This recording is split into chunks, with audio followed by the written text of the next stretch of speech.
সহকারী শিক্ষক 2024-এ একটা অঙ্ক ছিল। প্রথম অঙ্কটা যেটা এর পর মাইনাস 30 সমান 0.2 হলে এর পর 12 এর মান কত?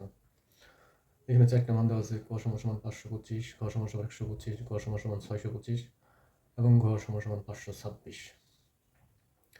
এখানে দেওয়া আছে এর পর মাইনাস 30 সমান 0.2। যেহেতু দেওয়া আছে, এখান থেকে আমরা এর পর 12 এর মান বের করব। তাহলে দেওয়া আছে কি এর পর মাইনাস 30 সমান 0.2। এর পর মাইনাস 30 সমান আমরা সূচকের একটা সূত্র জানি। এর পর মাইনাস n সমান 1 বাই এর পর n। এক্ষেত্রে এর পর মাইনাস 30 সমান তাহলে কত হবে? 1 বাই এর পর 3।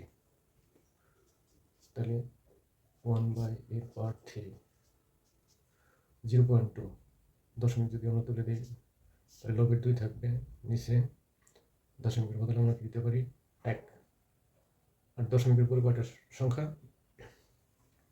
একটা সংখ্যা। একটা সংখ্যার জন্য একটা শূন্য।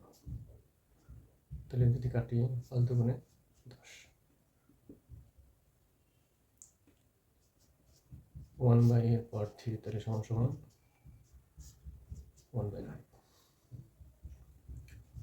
আমরা যদি আর গুণ করি এরপর 3 সমান 5 একে 5। 1 দিয়ে এরপর 3 গুণ করলে 3, 5 দিয়ে একের গুণ করলে 5। তাহলে এরপর 3 সমান কত পেলাম আমরা? 5 পেলাম। তাহলে সহজে আমরা এরপর 12 এর মান বের করতে পারি।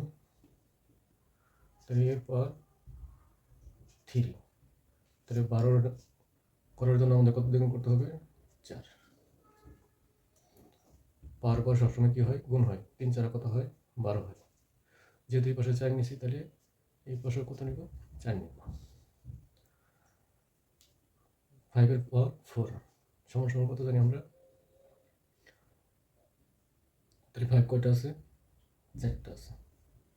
1টা 2টা 3টা 4টা। এখন যদি আমরা গুণ করে দিই 5 5 25, 5 25 125, 5 125 625। এটি আমাদের উত্তর 625। এটি আনসার।